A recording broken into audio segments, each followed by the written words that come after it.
Welcome back to Senate Education. Just following up on Senator Chittenden's question about town meeting week, when we won't be meeting.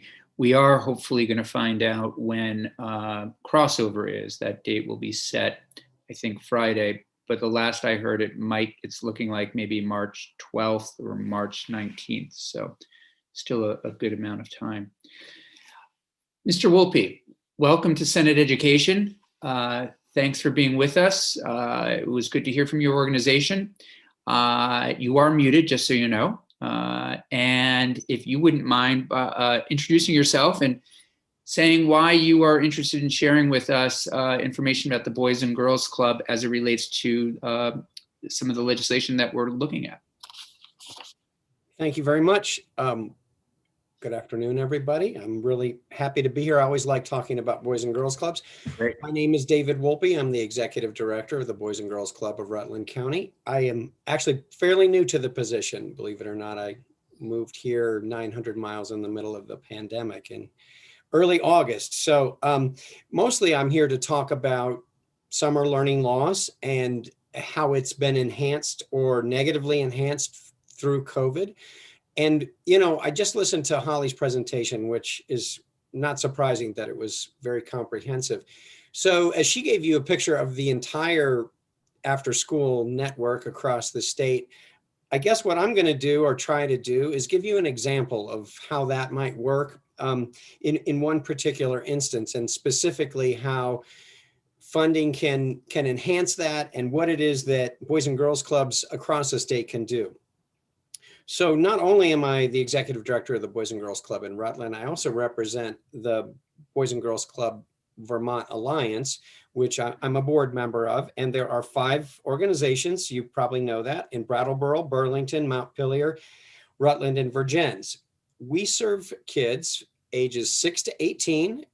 Some of the clubs will actually serve 5-year-olds, but traditionally Boys and Girls Clubs is a 6 to 18-year-old. Our primary focus is on school-age kids, but we like to do a lot of teen programming as well. Last year in Vermont, we served 8,000 children. And what that means is not just members in clubs, but also what we call community outreach. And that is when we do special events and we have non-members participate, or you might run a special program in a school that's not what you normally do. So 8,000 kids, and of those 8,000, 50% qualify for free or reduced lunch. A third of them come from single parent households.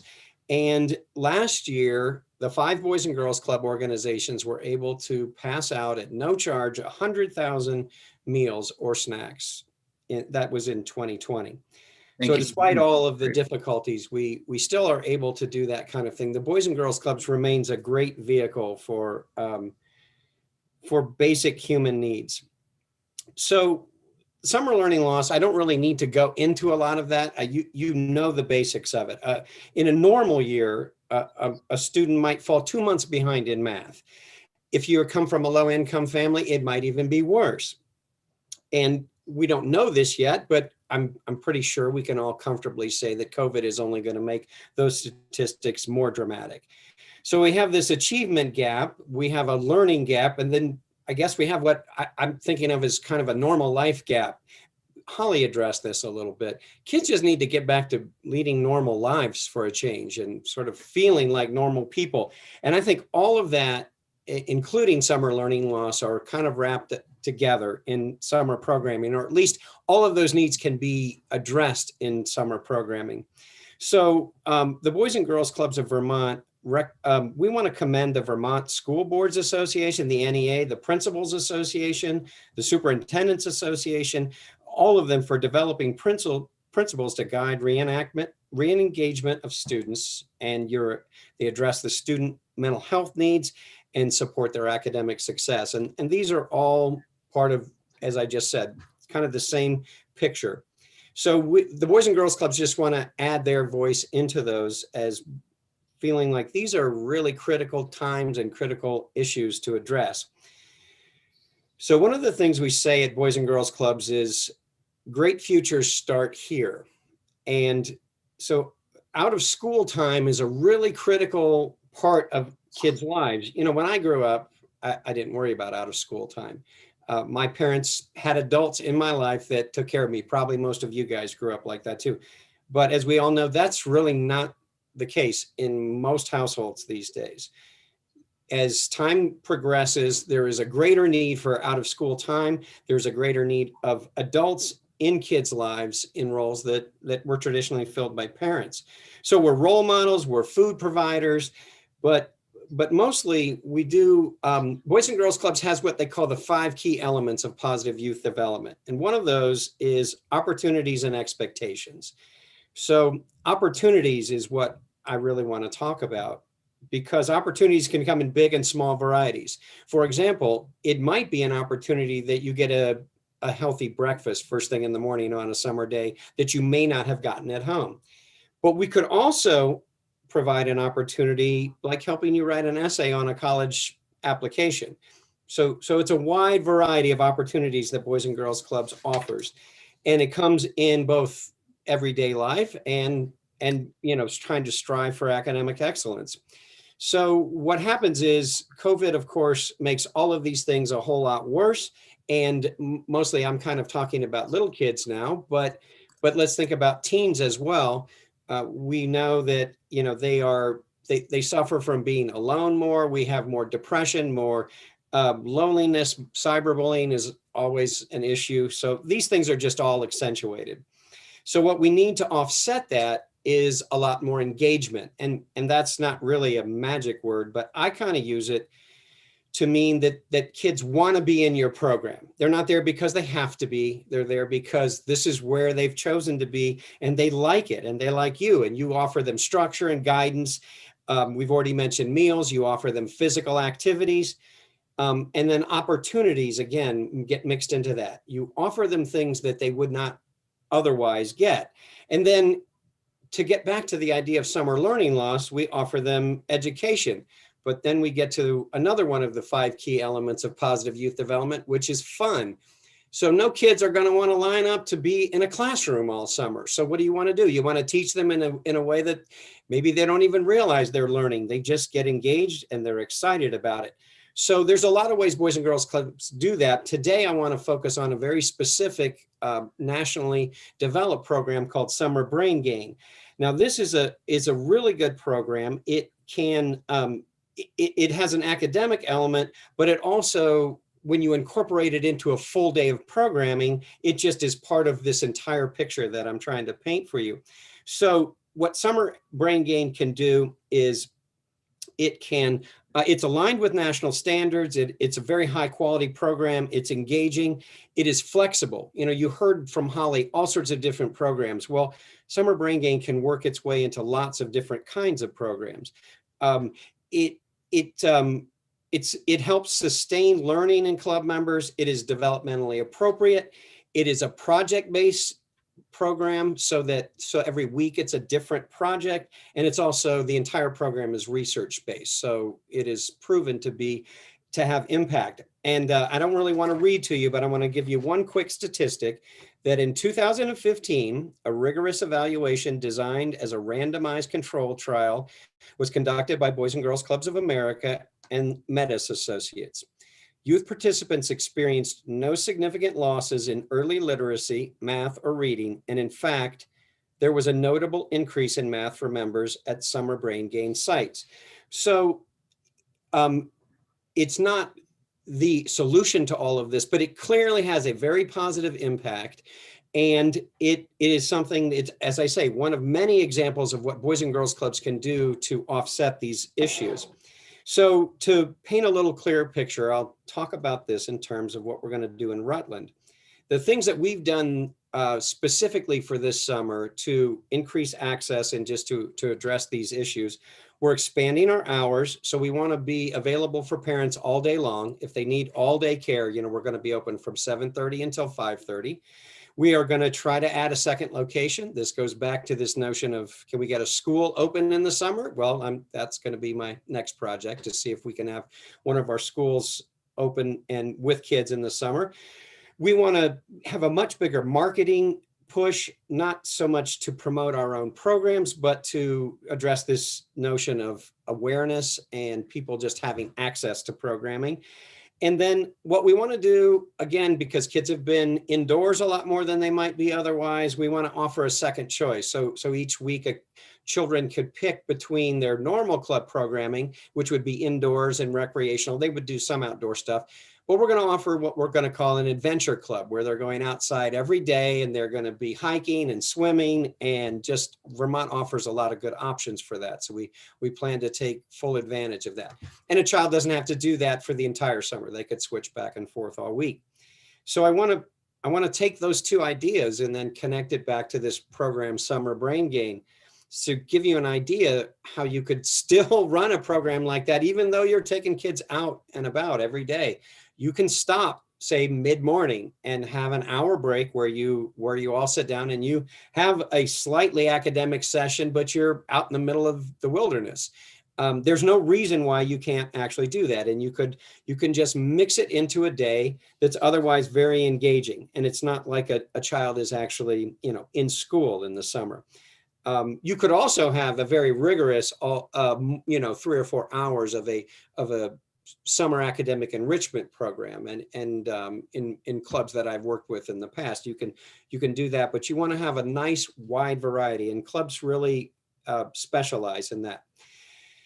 So I want to get, and I know you've been here all day, so I want to get right to the point. And you asked the question earlier of Holly, what are we going to get out of this? Or maybe in another way to ask it, what is it that we need as after school providers or out of school time providers? Well, I've said it multiple times. I will say it one more time: more access. And more access to me means lower cost and more transportation. There's probably lots of other ways we could talk about it, but the state subsidizes low-income families, and that works out well. But I think there's kind of a missed group in the middle that maybe could need help, particularly if there is a weekly fee involved. And then access, as Holly pointed out, there's just a lot of places that are not being served. And, we have 4 clubs. If we want to serve all of those kids, the only way we're probably going to be able to do it is to transport them to our one central club. So that's one of the big parts of what we need. And then it increased or enhanced partnerships between school systems and out of school time or summer providers like the Boys and Girls Club. And we want this to really be addressed on a long-term basis. You've already talked about this. Schools have all sorts of assets that can be used for out of school time, and that's essentially what that point is about. And then lastly, to leverage federal funding such as ESSER II or other funding sources to support programs and to provide greater access, because I think really what we need right now is more kids engaged in this exact kind of thing to start to offset not just normal summer learning loss, but this extra need that we have this year. And I wanted to close by addressing one last point that is brought out in our mission statement, which is always one of my favorite things. And our mission statement is to enable all young people, especially those who need us most, to reach their full potential as productive, caring, and responsible citizens. And the part of the mission statement that that's kind of my favorite and what people always pick out is this phrase, especially those who need us most. And what I wanted to propose to you is this year, that's just about everybody. There is such a need to come back together, to re-socialize, to get back to a normal lifestyle, particularly for children, that Boys and Girls Clubs are poised to take a leading role in that. And as Holly just said, you as the Senate from the state can really make this a lot more doable and a lot more feasible for places that are trying to fix these problems every day. So thanks a lot, and I'm happy to talk about any of those points in more detail. Terrific. Thanks so much. You have 2 senators from your county on here. You may know Senators Terenzini and Hooker. And so they may have specific questions. Also, any other senator have any questions on what I thought was very informative and interesting testimony?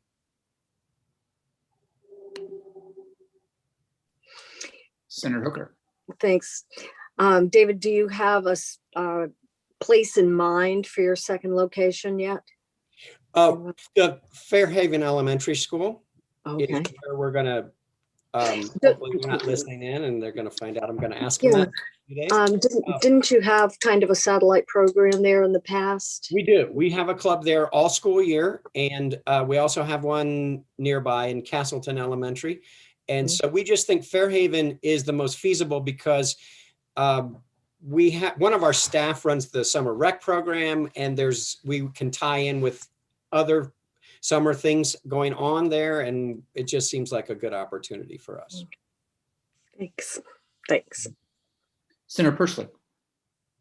Thank you. One of the things that I didn't ask Holly because we were running out of time there, but at the end of the discussion, we talked about other benefits of these out of school programs. I didn't know if you're in your experience and your programs had, done. Senator Work on Perschlick, you're freezing, Senator Perschlick. We're just getting, I don't want to speak for Senator Perschlick, but I think he's getting at perhaps the saving and the investment.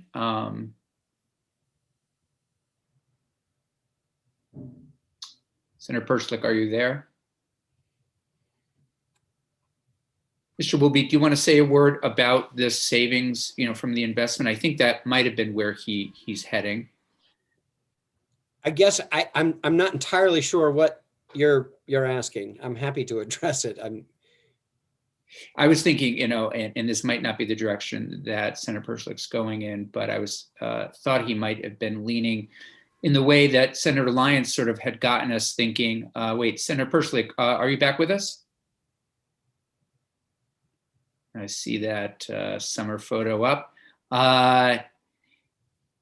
So one of the things Senator Lyons had brought up was, this is going to be a solid investment this summer, and it sounds like, of course, this is also on the other end going to be saving us some dollars because we're making this kind of investment. And I don't think there's anything really to add or to say to that, unless in some ways you're disagreeing with it. Well, I could say this, which is related, not precisely, but the issue of sustainability has come up, and obviously you want to make wise investments in out of school time programs. So the Boys and Girls Clubs have all been around for quite a while, and they're not likely to go anywhere anytime soon. I don't know, because I'm newer to the state, I don't know like the longevity of any specific club, but I know they've all been here for a while. I know this one has been here for well over a decade. And I think they're very worthwhile investments. One of the things that I want to work on is not just expanding because we've come through COVID, but just to be able to serve more. Boys and Girls Clubs are growing all over the country, and that's one of the reasons I was excited about coming to Vermont, to be honest with you, is there's a lot of room to expand these. Great. Well, we appreciate you coming here today, and we, as you know, are going to continue this work, and we look forward to having you back. Welcome to Rutland County. Welcome to Vermont. And committee, I think we are going to have to leave it there for today. Tomorrow, I will hopefully have a new draft with some of these revisions in it. Additionally, we're taking up Senator Terenzini's bill on dyslexia, and also continuing our conversation with the agency on a number of different fronts. So with that, unless I see pressing questions or comments, thank you all. Mr. Wolpe, thank you very much.